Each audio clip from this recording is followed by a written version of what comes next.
Yes. गेहूं उत्पादक किसान, ठीक है, कि गेहूं उत्पादक किसान कैसे वृद्धि करे, किस तरह से गेहूं, देखते हैं क्या लिखा हुआ है। देखिए इसमें लिखा, गेहूं उत्पादक किसान 19वीं सदी के आखिरी सालों में, ठीक है, आवाज़ आ रही है ना? Yes yes. ठीक है। गेहूं के गेहूं उत्पादक जो है किसान, अमेरिका के गेहूं उत्पादक में ज़बरदस्त वृद्धि हुई। इसी दौरान अमेरिका की शहरी आबादी बढ़ती जा रही थी, ठीक है, अमेरिका की शहरी आबादी जो है बढ़ती जा रही थी। और निर्यात, निर्यात मतलब बेचना, निर्यात बाजार भी दिनों दिन फैलता जा रहा था। मांग बढ़ने के साथ गेहूं के दामों में उछाल आ रहा था। उससे उत्साहित होकर उससे किसान साहित्य गेहूं उगाने की किसान के तरफ झुकने लगे। रेलवे के झुकने लगे। प्रसार रेलवे खाद्यान्नों के को प्रसार गेहूं उत्पादक क्षेत्रों से किसानों को गेहूं निर्यातक के उत्पादक लिए क्षेत्रों पूर्वी से तट पर ले जाना निर्यातक के आसान लिए हो गया। पूर्वी तट पर मतलब जब वहाँ रेलवे प्रसार हो आसान हो गया गया। तो मतलब जवान रेलवे गेहूं सर आपकी आवाज उत्पादक कैसी आ क्षेत्र रही से है? जो मध्य गेहूं एशिया और से पश्चिम, जो मध्य सॉरी, एशिया पश्चिम मध्य अफ्रीका और पश्चिम अफ्रीका, पश्चिम मध्य अमेरिका, अफ्रीका सॉरी अमेरिका में जो उत्पादित हो रहा था वो गेहूं को वो पूर्वी तट पर लाने लगे। 20वीं शताब्दी की शुरुआत तक गेहूं की मांग में और वृद्धि हुई और प्रथम विश्व युद्ध के दौरान गेहूं के विश्व बाजार में भारी उछाल आया। रूसी गेहूं की आपूर्ति पर रोक लगने के बाद गेहूं के लिए यूरोप अमेरिका पर आश्रित था।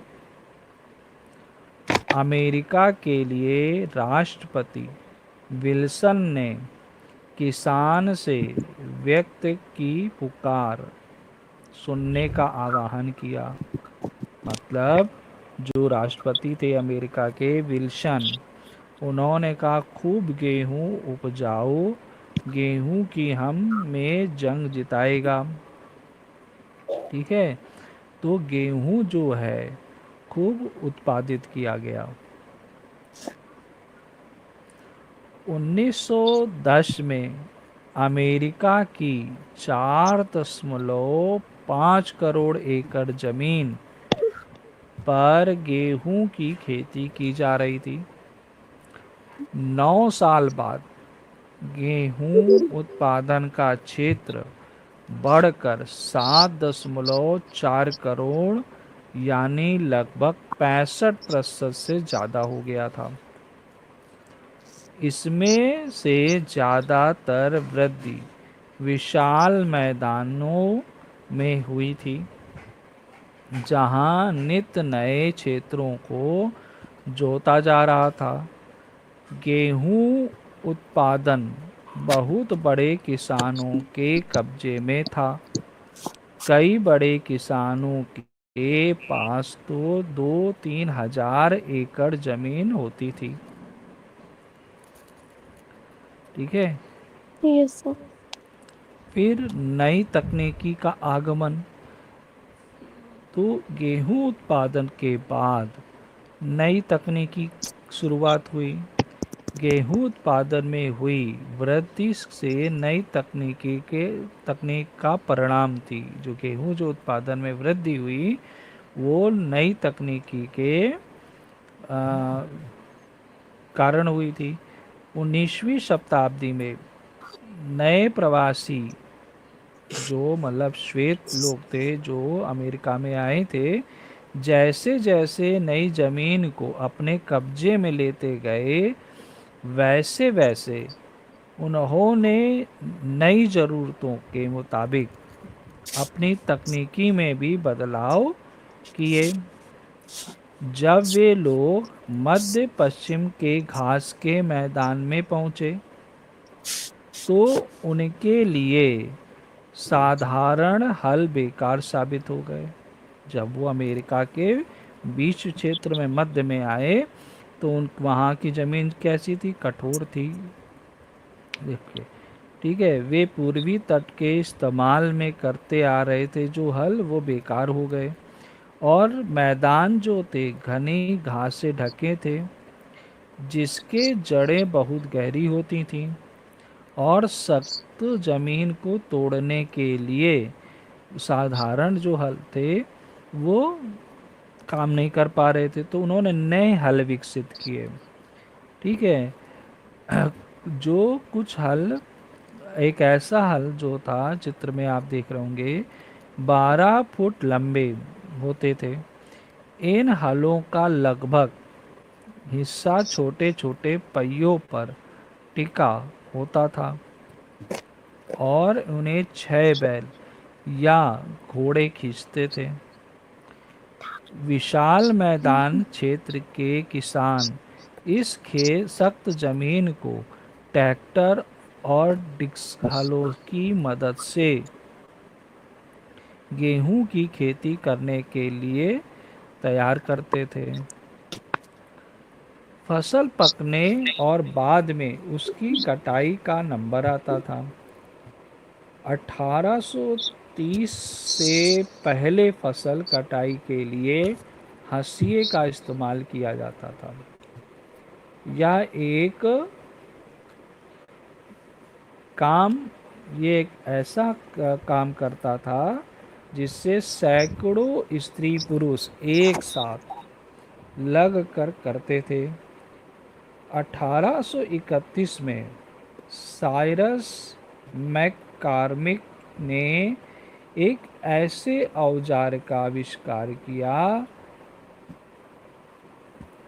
जो एक ही दिन में इतना काम कर देता था जितना कि 16 आदमी हंसियों के साथ कर सकते थे।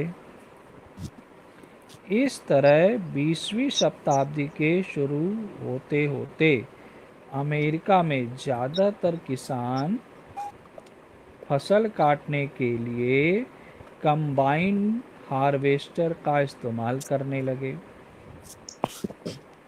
मशीनों की सहायता से 500 एकड़ खेत की कटाई का काम सिर्फ 2 सप्ताह में ही निपटाया जा सकता था। तो जो मैककॉर्मिक्स था उसने एक ऐसा औजार बनाया था, आविष्कार किया था, जो कंबाइंड हार्वेस्ट, जिससे 500 एकड़ जो ज़मीन थी उसे 2 हफ्ते में आसानी से काटा जा सकता था।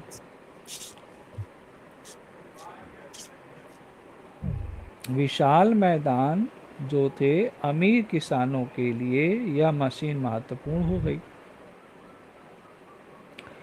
गेहूं के दाम आसमान छू रहे थे उस समय। उसकी मांग खत्म होने का नाम नहीं ले रही थी। इन मशीनों से जमीन के बड़े टुकड़े पर फसल काटने, ठूंठ निकालने, घास हटाने और जमीन को दोबारा खेती के लिए तैयार करने का काम बहुत आसान हो गया। ये सारा काम मशीन बहुत ही जल्द कर डालती थी। इसके लिए मानव श्रम की भी आवश्यकता नहीं पड़ती थी। बिजली से चलने वाली ये मशीनें, उनकी सहायता से सिर्फ 4 व्यक्ति मिलकर एक मौसम में 2000 से 4000 एकड़ भूमि का फसल पैदा कर सकते थे। तो जब ये मशीनें आई, फिर गरीब जनता का क्या हुआ? तो गरीब किसान के लिए ये मशीनें बर्बादी बनाई। बहुत सारे किसान ने इन मशीनों को इस उम्मीद के साथ खरीदा था कि गेहूं के दाम में पहले जैसी तेजी बनी रहेगी। किसानों को बैंक आसानी से ऋण देते थे, लेकिन ऋण को चुकाना मुश्किल काम होता था।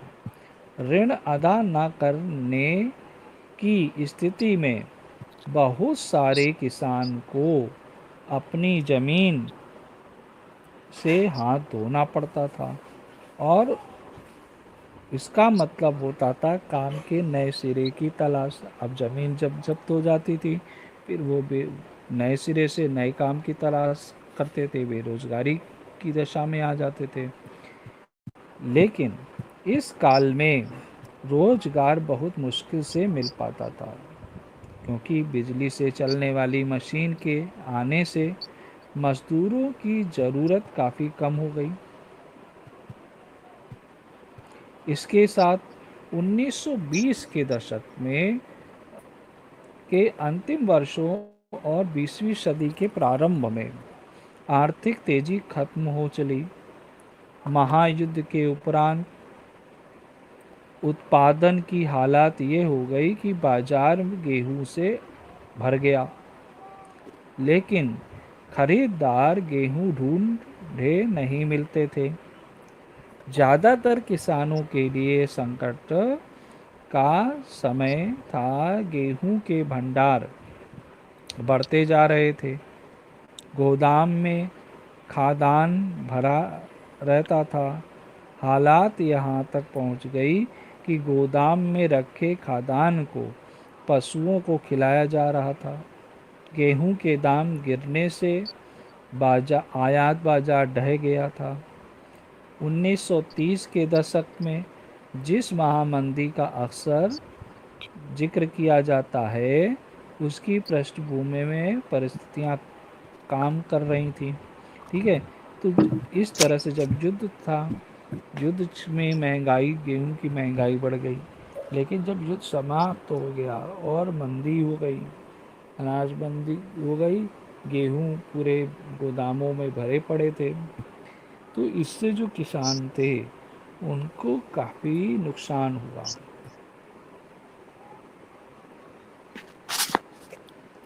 फिर नेक्स्ट जो है, रोटी के टोकरी से रेत के कटोरे तक। विशाल मैदान में गेहूं के सघन खेती से कई समस्याएं पैदा हुई। 1930 के दशक में दक्षिण के मैदानों में रेतीले तूफान आने शुरू हो गए। इस तूफान की ऊंचाई 7,000 से 8,000 फीट होती थी। गंदले कीचड़ की शक्ल में आने वाले तूफान से चौतरफा तबाही फैल गई। 1930 का पूरा दशक तूफान से पीड़ित रहा। पूरे साल कोई दिन या वर्ष नहीं रहा जब इन रेतीले तूफानों ने तबाही ना मचाई हो। जैसे ही आसमान अंधेरा छाने लगता, रेत के ये तूफान शहरों और खेतों को चारों ओर घेर लेता। तूफान के कारण सब कुछ अंधकारमय हो जाता। ठीक है,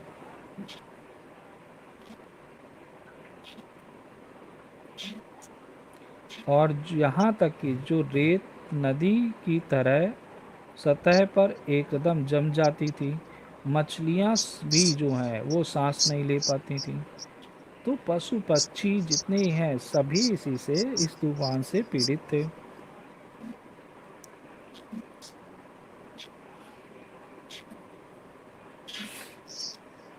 तो इस रेतीले तूफान का कारण क्या था? रेतीले तूफान क्यों आते थे? तो 1930 के दशक के आरंभिक वर्षों में सूखा पड़ा। कई वर्ष बारिश न होने के कारण तापमान बढ़ गया था। लेकिन रेत के ये सामान्य तूफान काले रूप में इसलिए ले सके, क्योंकि जमीन के एक विशाल हिस्से पर लगातार खेती के कारण जमीन की ऊपरी परत काफी हद तक टूट गई थी। उस पर घास का नामो निशान नहीं बचा था। तो 19वीं सदी के आरंभ के वर्षों में गेहूं मैदान पैदा करने वाले किसान ने जमीन के हर संभव हिस्से में घास साफ कर डाली थी। ठीक है। इस रेतीले तूफान इसे असंतुलन से पैदा हुए थे। यह सारा क्षेत्र रेत के विशाल कटोरे में बदल गया था, यानी खुशहाली का सपना एक डरावनी हकीकत में बदल गया। प्रवासियों को लगता था कि वे सारे जमीन को अपने कब्जे में लेकर उसे गेहूं की लहलाती फसल में बदल डालेंगे, करोड़ों में खेलने लगेंगे। लेकिन 30 के दशक में यह बात समझ में आ गई कि पर्यावरण के संतुलन का सम्मान करना कितना जरूरी है।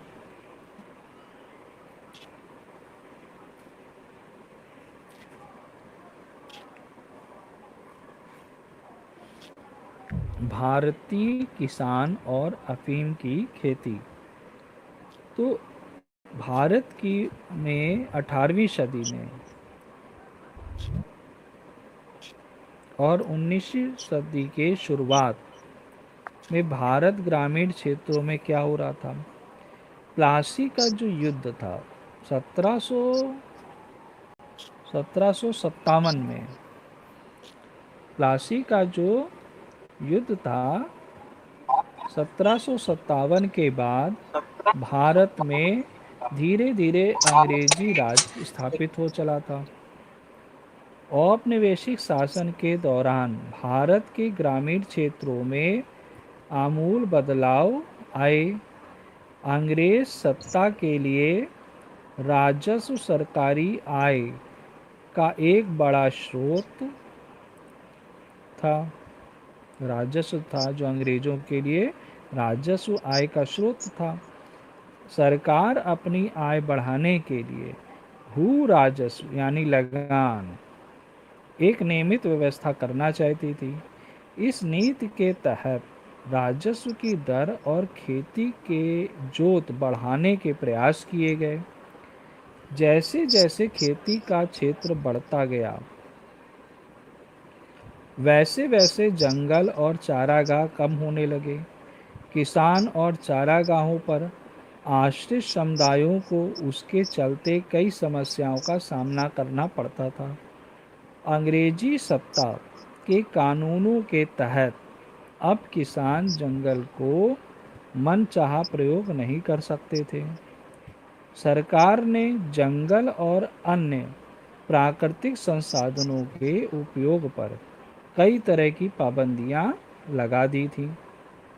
किसानों पर लगान जमा करने का दबाव हर समय बना रहता था। तो औपनिवेशिक काल के दौरान भारत के ग्रामीण क्षेत्र ने विश्व बाजार की मांग के अनुसार नई फसलों को उगाना शुरू कर दिया। 19वीं शताब्दी के आरंभ में नील जैसी व्यावसायिक फसल की खेती की जाने लगी। अंतर्राष्ट्रीय बाजार की मांग के फलस्वरूप शुरू की गई थी और शताब्दी का अंत होते होते यह किसान गन्ना, कपास, जूट, गेहूं और अन्य ऐसी निर्यातक आधारित फसलें पैदा करने लगे थे। ये फसलें यूरोप की शहरी आबादी और इंग्लैंड स्थित लंकाशायर और मैनचेस्टर के कपड़ा मिलों की ज़रूरत को पूरा करने के लिए तैयार की जाती थी। ठीक है, कपास, जूट। ठीक है। भारतीय किसानों के लिए अंतर्राष्ट्रीय वाणिज्य और व्यापार से जुड़ने का अनुभव कैसा रहा।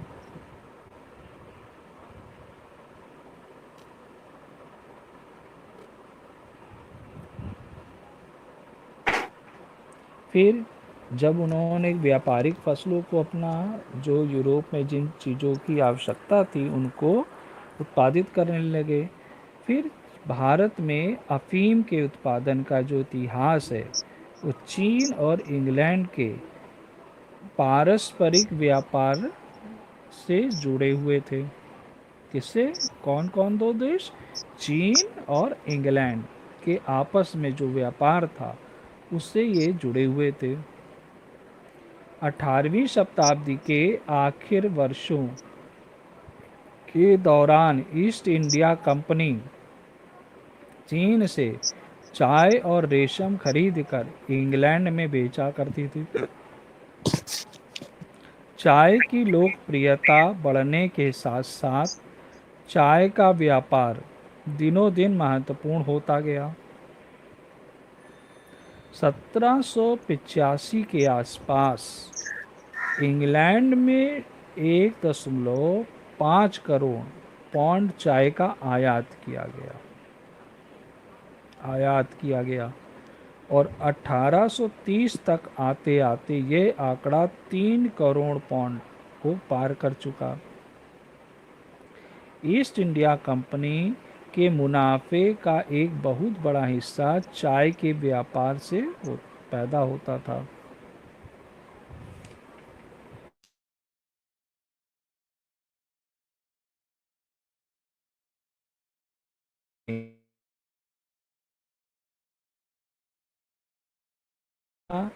जिसे चीन के बाजार में आसानी से बेचा जा सके। ठीक है, चीन के बाजार में आसानी से बेचा जा सके। तो चीन का मंचू शासक विदेशी व्यापारियों को संदेह की दृष्टि से देखता था। शासकों को भय था कि ये व्यापारी स्थानीय राजनीति में हस्तक्षेप किया करेंगे और शासकों की सत्ता में अड़ंगा लगाने की कोशिश करेंगे।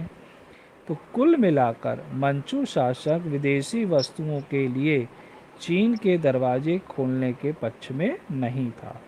मतलब अंग्रेज चीन से भी राजस्व चाहते थे, लेकिन जो वहाँ का शासक था तो वह ऐसी कोई व्यवस्था नहीं करना चाहता था कि चीनी जो बाज़ार है वो इंग्लैंड में बाज़ार आए, चीन में इंग्लैंड का कोई बाज़ार। तो पश्चिम के व्यापारी चाय के व्यापार को कैसे जारी रख सकते थे? व्यापार संतुलन कायम रखना उनके लिए एक बड़ी समस्या बन गई। व्यापारी चाय के बदले चांदी के सिक्के दिया करते थे। मतलब व्यापारी जो थे वो चाय खरीदते थे तो उसके बदले चांदी के सिक्के दिया करते थे, जिसे बुलियन कहा जाता था। चांदी के निर्यात को इंग्लैंड में अच्छी निगाह से नहीं देखा जाता था कि मतलब चाय खरीदें और चांदी दें, तो ये ठीक नहीं है। तो यह एक तरह से इंग्लैंड में खजाने को खाली करना था। इंग्लैंड में यह सार्वजनिक चिंता का विषय बन गया। लोगों में ये भावना घर कर गई कि खजाना खाली होने से देश में गरीबी फैल जाएगी और राष्ट्रीय संपत्ति हाथ से निकल जाएगी। इसी कारण व्यापारी चांदी का विकल्प ढूंढने की कोशिश कर रहे थे। वे एक ऐसी वस्तु की तलाश में थे जिसे चीन के बाजार में बेचा जा सके। तो अफीम एक ऐसा उत्पाद था जो चीन में अफीम की शुरुआत 16वीं शताब्दी के आरंभ में पुर्तगालियों ने की थी, लेकिन अफीम को मुख्यतः औषधि के रूप में देखा जाता था। तो अफीम को किस रूप में देखा जाता था? औषधि के रूप में। बहुत सी दवाइयों में इसका इस्तेमाल किया जाता था। चीन के शासक अफीम की लत को लेकर चिंतित थे। वहाँ के शासक ने औषधि के अलावा अफीम के उत्पादन और विक्रय पर रोक लगा दी, लेकिन राज्य की पाबंदी के बावजूद 18वीं शताब्दी के मध्य में पश्चिम के व्यापारियों ने चीन में अफीम का अवैध व्यापार करना प्रारंभ कर दिया। पश्चिम के व्यापारी चीन के दक्षिण पूर्वी बंदरगाह पर अफीम लाते थे और वहां से स्थानीय एजेंटों को के जरिए देश के आंतरिक हिस्सों में भेज देते थे। तो 1820 के आसपास अफीम के लगभग 10,000 कैरेट अवैध रूप से चीन में लाए गए। 15 साल बाद गैर कानूनी ढंग से लाए जाने वाली इस अफीम की मात्रा 35,000 क्रेट का आंकड़ा पार कर चुकी। ठीक है, फिर इस तरह यह हुआ कि इंग्लैंड में चीन से आयात की गई चाय लोगों की जबान पर चढ़ने लगी थी। इंग्लैंड में चीन से क्या खरीदी जाती थी? चाय। वो लोगों के जबान पर चढ़ने लगी। चीन की जनता अफीम की लत का शिकार होने लगी। यह लत समाज के सभी वर्ग, दुकानदार, कर्मचारी, सेना के लोग, उच्च वर्ग, भिखारियों में भी फैल गई। 1839 में कैंट के विशेष आयुक्त लिन शेशु के अनुसार चीन ने 40 लाख लोग अफीम का सेवन कर रहे थे। कितने लोग? 40 लाख लोग उस समय। यस। कैंट में रहने वाले एक अंग्रेज डॉक्टर के मुताबिक 1 करोड़ 20 लाख लोग अफीम की लत के आदी हो चुके थे। एक तरफ जहां चीन अफीम को देश बन गया था, वहीं इंग्लैंड चार व्यापार दिनों दिन प्रगति कर रहा था। अफीम के इस अवैध व्यापार से हासिल की गई राशि का इस्तेमाल चाय खरीदने में किया जा रहा था।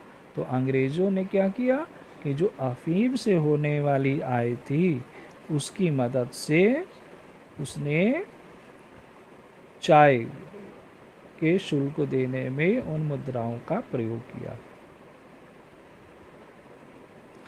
अंग्रेज व्यापारी अफीम कहाँ से लाते थे?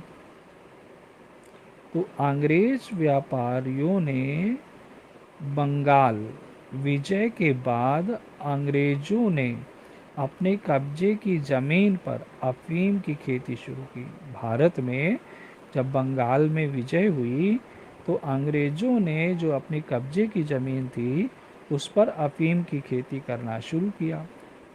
जैसे जैसे चीन में अफीम का बाजार बढ़ता गया, वैसे वैसे बंगाल के बंदरगाहों से अफीम का निर्यात किया जाने लगा।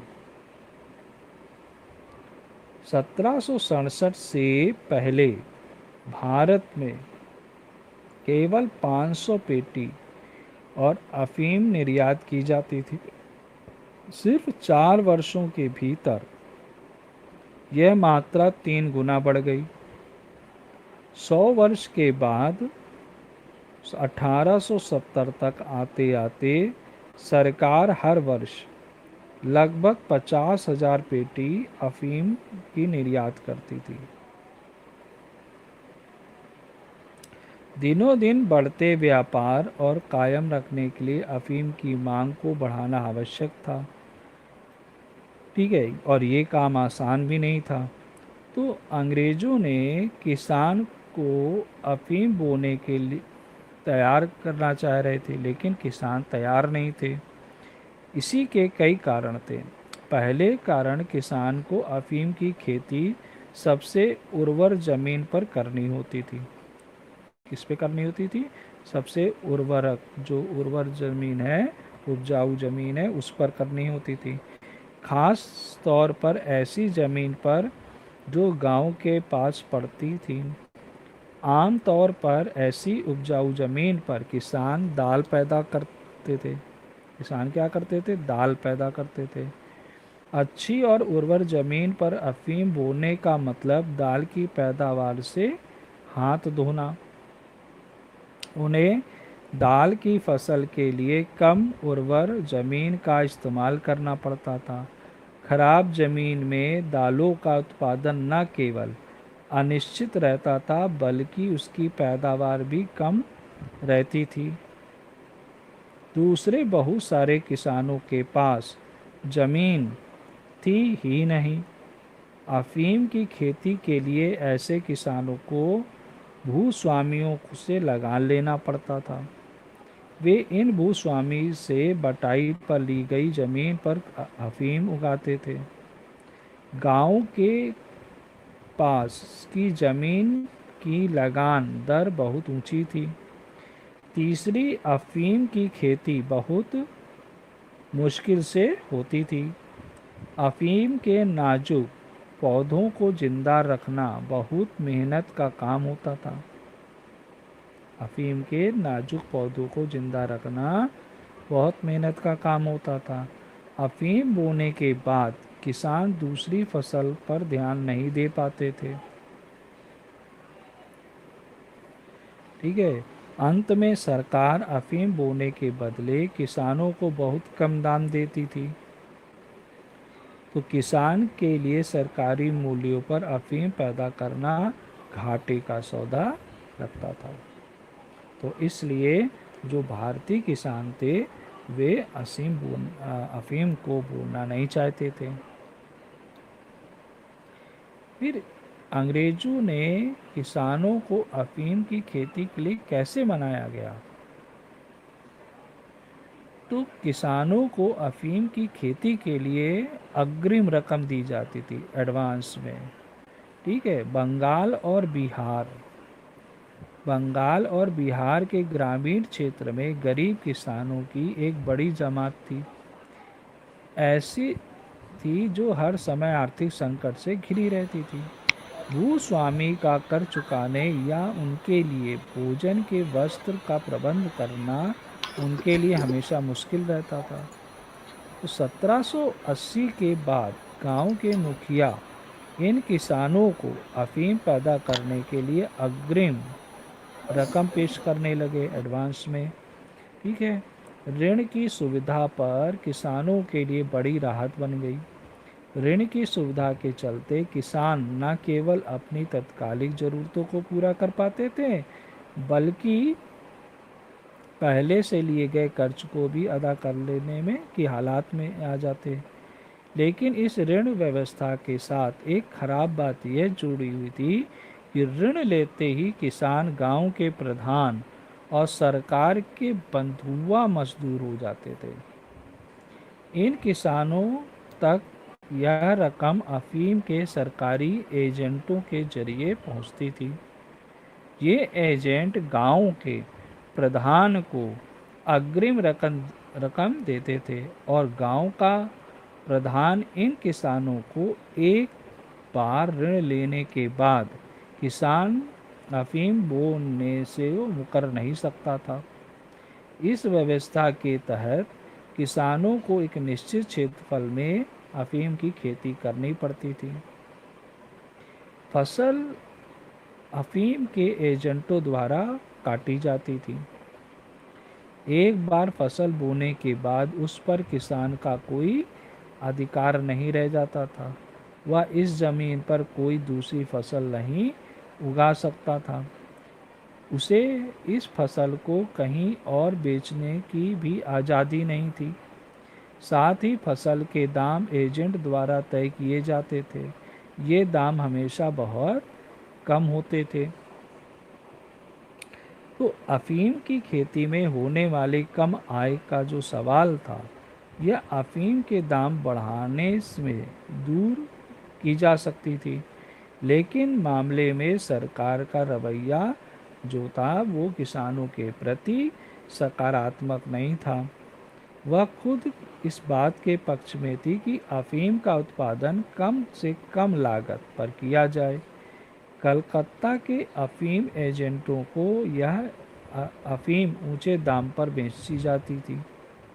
कलकत्ता स्थित एजेंट अफीम को चीन भेजने के लिए व्यवस्था करते थे। अफीम के इस क्रय और विक्रय का अंतर सरकार के खाते पे आता था। दूसरे शब्दों में हम ये कह सकते हैं कि सरकार का राजस्व होता था। अफीम पैदा करने वाले किसान को इतना कम मूल्य दिया जाता था कि 18वीं शताब्दी के शुरुआत तक आते आते किसान बेहतर दाम की मांग करने लगते थे और अग्रिम पेशगी लेने से इनकार कर देते थे। किसान क्या करते, बेहतर दाम मांगते थे और अगली पेशगी लेने से इनकार कर देने लगे। तो बनारस के आसपास के क्षेत्र में अफीम पैदा करने वाले किसानों ने तंग आकर इसकी खेती ही बंद कर दी। इसके बदले में उन्हें गन्ने, आलू की खेती अपना ली। अफीम की जगह उन्होंने क्या किया, गन्ने और आलू की खेती को अपना लिया। बहुत सारे किसानों ने फसलों को घुमंतू व्यापारी को बेच डाला। ये व्यापारी किसानों को बेहतर दाम देते थे। ठीक है। तो 1773 तक बंगाल सरकार ने अफीम के व्यापार पर अधिकार जमा लिया। सरकार के अलावा कोई बाहरी व्यक्ति यह व्यापार नहीं कर सकता था। 1820 के दशक में अंग्रेज सरकार ने पाया कि उनके क्षेत्र में अफीम का उत्पादन घटने लगा, जबकि गैर ब्रिटिश इलाकों में अफीम की खेती खूब फल फूल रही थी। मध्य भारत और राजस्थान जैसे गैर ब्रिटिश क्षेत्र, तो कौन कौन थे, राजस्थान और मध्य भारत जो थे गैर ब्रिटिश क्षेत्र में अफीम का उत्पादन बदस्तूर जारी था। इन क्षेत्रों में स्थानीय व्यापारी किसान को बेहतर मूल्य देते थे। ठीक है। 1820 के दशक में ये व्यापारी सशस्त्र बल के साथ व्यापार करते थे। अंग्रेज की दृष्टि में यह व्यापार अवैध था। वे इसे तस्करी मानते थे और इस पर रोक लगाना चाहते थे। सरकार अफीम पर अपना आधिपत्य बनाए रखना चाहती थी। उसने रियायतों में तैनात अपने एजेंटों को इन व्यापारियों की अफीम खेती जब्त करने और फसल को नष्ट करने का आदेश दिया। ठीक है। तो इसका निष्कर्ष क्या हुआ कि आधुनिक काल में विश्व के विभिन्न ग्रामीण क्षेत्र, जो चाहे अमेरिका हो या भारत हो, है, तो जो विभिन्न ग्रामीण क्षेत्र थे उनमें महत्वपूर्ण परिवर्तन आए। बदलाव हर जगह एक जैसा नहीं था। ग्रामीण क्षेत्र के सभी वर्गों पर इन परिवर्तनों का प्रभाव अलग अलग तरह से था। कुछ वर्गों को लाभ हुआ और कुछ को नुकसान हुआ। आधुनिकीकरण जो है वो इतिहास की दृष्टि से कभी वैभवपूर्ण नहीं रहा। उससे एक तबके को अगर उच्च धनी वर्गों को लाभ हो रहा था, तो अन्य मध्यम और निर्धन क्षेत्र के जो वर्ग थे, किसान थे, मजदूर थे, उन्हें आधुनिकीकरण से, मशीनों के आने से उन्हें बेरोजगारी जैसी समस्याओं का सामना करना पड़ रहा था। ठीक है। उससे क्या हुआ कि देश में गरीबी भी व्याप्त हो गई, पर्यावरण संकट भी होने लगा। ठीक है। समाज में विद्रोह होने लगा। ठीक है। इस तरह की घटनाओं ने जोड़ दिया। तो इसके साथ ये जो आपका अभ्यास पाठ है वो समाप्त हो गया आपका। ठीक है। Yes sir. Hello. Yes sir. ठीक है। तो अब इस जो आप आपने व्हाट्सएप पर अपने जो क्वेश्चंस देखे थे, यस सर। अच्छा, तो उन प्रश्नों के जो उत्तर हैं वो सब तैयार कर लीजिएगा। अच्छा, होमवर्क तो आपको पता किस पर मिलेगा? पोर्टल पर सर मिलेगा। मिल गया था। उसको कॉपी पे कर लीजिएगा, ठीक सर है। हमने कर भी दिया, उसमें फोटो भी डाल दिया। अच्छा, तो अब उसको हम चेक कर लेंगे, ठीक है। और अच्छा, अपनी आईडी ज़रा बता दो कोमल। सर 834। ठीक है। शक्ति आपकी? सर मेरी 323। 323, ठीक है। अच्छा, और हम अभी देख लेंगे और लोगों की ग्रुप में, ठीक है। तो उस पर अब आप लोग को होमवर्क उसी पर करके भेजना है, ठीक है। Yes sir. हाँ, और क्वेश्चंस जो है ये आपके पार्ट के बीच से ऐसे ही बना करके मैं भेजूँगा। और सर इनको या हाँ बेटा। जो कि वो मतलब कि उस पे जो क्वेश्चन आएंगे उस पे बस उतने ही करने हैं, अभ्यास प्रश्न पे नहीं करने हैं। क्या चीज़ फिर से बताओ बेटा। सर जो वो क्वेश्चन आप देंगे हम्म। केवल वही करेंगे क्या? हाँ, तो अभी जो होमवर्क के रूप में दे रहे हैं वो कर लेंगे, और बाकी तो विस्तृत भी तैयार, लघुत्तरी भी तैयार करेंगे, विस्तृत भी तैयार सर करेंगे। लिखना पड़ेगा उन्हें। और क्या। यस। ये जो पोर्टल पे कार्य इसीलिए तो किया गया है कि आप सर उसे हमने सोचा ये लिखेंगे। जो होमवर्क मिल रहा है केवल उतना ही करना है। हाँ, तो क्योंकि बोर्ड पेपर में तो कुछ भी पूछा जा सकता है ना। अब ये तो हमें यस। ज़रूरी नहीं है कि एक्सरसाइज से ही प्रश्न आएंगे। अब तो एनसीईआरटी जो बुक है आपकी, वो उसमें जो अभ्यास प्रश्न है वो तो वैसे तो है नहीं। तो यस सर। वो चीज़ क्या कहते हैं, कुछ पाठ से कुछ भी पूछा जा सकता है, ठीक है। Yes sir. हम्म। तो इसलिए उसको पूरी तरह से तैयारी तो करनी होगी, छोटे बड़े। क्योंकि जो आप अब अपने अभ्यास प्रश्न में अगर देखोगे तो सर वो जो उस अभ्यास प्रश्न करेंगे वो भी डालेंगे क्या? वो जो हम पहले होमवर्क भेजेंगे, पहले तो उसको आपको करके भेजना है, ठीक यस है। सर। और उसको भी नोट कर लेना फेयर कॉपी में, क्योंकि वो भी कोर्स का ही है, अलग से तो है नहीं। तो यस। इसलिए उसको भी नोट करना सर जरूरी मेरे होगा। एक जगह पे लिखा, अभी हमने फेयर कॉपी नहीं बनाई। चलो कोई बात नहीं, लिख लेना। तो जब स्कूल खुलेंगे हाँ, तभी बनाएंगे। अब स्कूल देखो कब खुलते हैं। तो और जो अभ्यास प्रश्न है उसमें तो वैसे तो दिए नहीं है कि बहुविकल्प, अतिलघुत्तरी ऐसे प्रश्न दिए नहीं हैं। तो यस। आपको फिर ये छोटे छोटे प्रश्न जो पाठ के बीच से जो बनेंगे वो आपको करने होंगे, क्योंकि परीक्षा में तो विकल्प आएगा, अतिलघुत्तरी प्रश्न आएगा, फिर लघुत्तरी प्रश्न आएगा, फिर विस्तृत प्रश्न आएगा, है ना। यस। इस तरह से आएंगे। तो उस तरह से तैयारी तो करनी पड़ेगी। अगर आप छोटे छोटे प्रश्नों को नहीं लिखेंगे तो फिर वो तैयार कैसे होंगे। हम्म। यस। हम्म, ठीक।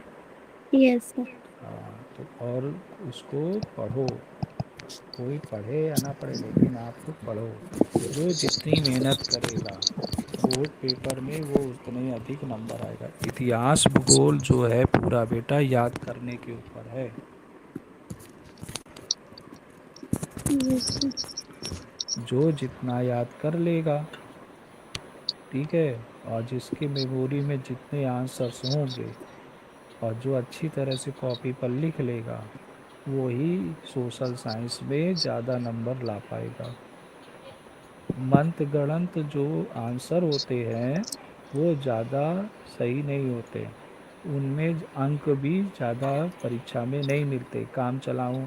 अब जैसे मान लीजिए 5 नंबर का आंसर है और आपने उससे मंत गणंत लिख दिया, तो कभी कभी कुछ अध्यापक क्या करते हैं, पूरा उसको काटते नहीं हैं, ये आधा नंबर 1 नंबर ऐसे दे देते हैं 5 में से। लेकिन जब आप बिल्कुल सही उत्तर लिखोगे तो उसके तब अंक आपको अधिक मिलेंगे, ठीक है। तो किसी भी यस। प्रतिशत कम सोचोगे, कम लिखोगे, तो वो चीज़ बेहतर नहीं होती। लिखने में कंजूसी नहीं करना है, आप उसको लिखिए और लिख लिख करके उसकी अभ्यास प्रैक्टिस करिए, ठीक है। ये तो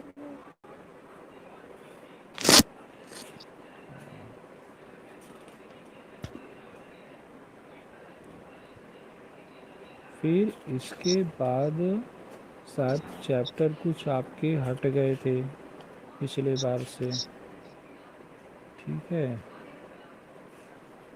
तो वो मैं देख करके बता दूंगा, उस चैप्टरों को हटा दिया गया था इतिहास के उससे, केवल, ठीक है। ये तो हम्म,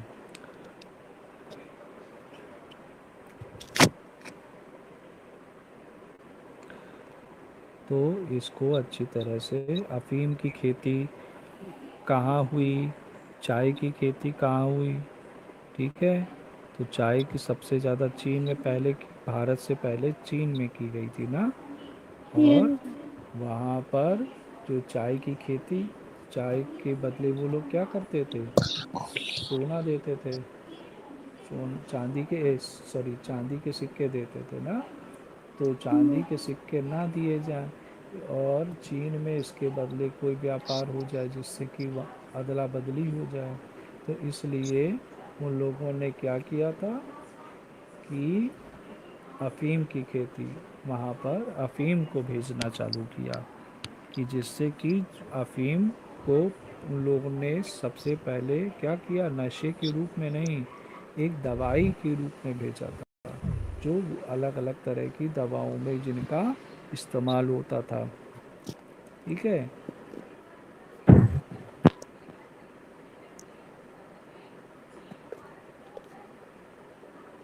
तो ये पार्ट आपका ये समाप्त हो गया है। इसको ध्यान से एक बार फिर से पढ़ लीजिएगा पूरा। सब दे दे। अच्छा, और कुछ पूछना है आपको? No sir. अच्छा,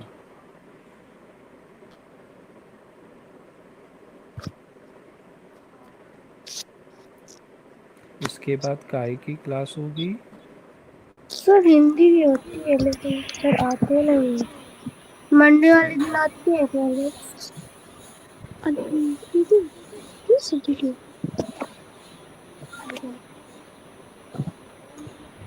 क्या हो गया? सर ये कह रहे हैं केवल मंडे को किया सर आते हैं, फिर मंगलवार को आते ही नहीं है। चलो कोई बात नहीं, वो पीरियड और टाइम टेबल बना होगा ना, यस सर। इसलिए। वो सर विनोद सर बोल रहे थे मेरा 3 दिन लगता है कौन कौन से? सर। थर्सडे को लगता है, फ्राइडे को लगता है, सैटरडे